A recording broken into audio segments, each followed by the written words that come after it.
Why would the pre-tribulation, pre-millennial, and rapture view be the most biblical view? I know there's a lot of views that aren't necessarily backed up by scripture, but more by man's ideas. And I know you do a great job at backing it by biblical. Why would it be the most biblical view? There's an old saying, the devil's in the details. Well, God's in the details.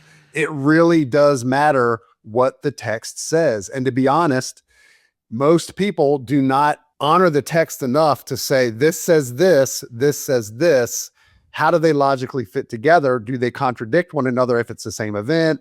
That kind of thing. So you have to synthesize all the passages for a given topic to really come confidently to a biblical solution. And like you said, the fact that those who are amillennial think we're raptured and we come right back down, not only does that not make sense to our minds and doesn't make sense logically, but there's also other problems with that. When we read about the millennial kingdom, there's people in their natural bodies who repopulate the millennial kingdom. Well, that can only happen if there's both us and our glorified bodies in the millennial kingdom and people who survived the tribulation period who are believers who enter the millennial kingdom.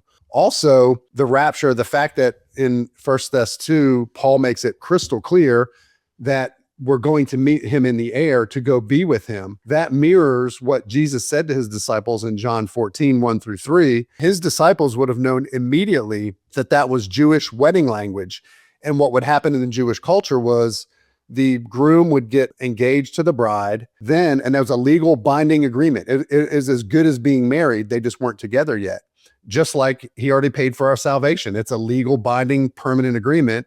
We're just not with him yet. Then the groom would go back to the father's house, build an addition on the father's house. And then roughly a year later, at an unknown time, the father would say, okay, the addition is ready.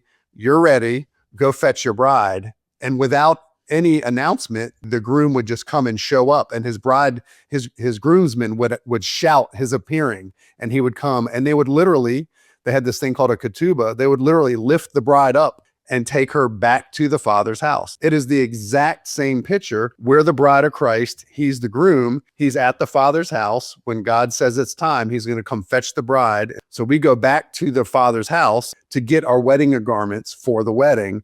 And then you see in Revelation 19, with the return of Christ, the church is returning with the wedding garments on behind him, following him down to judge evil and then enter into the kingdom. When you look at all the details in scripture, it fits perfectly. Where I don't have a lot of patience is Bible teachers who should know better and look at that text and say it means something completely different or it's allegorized when it's so clear what it means.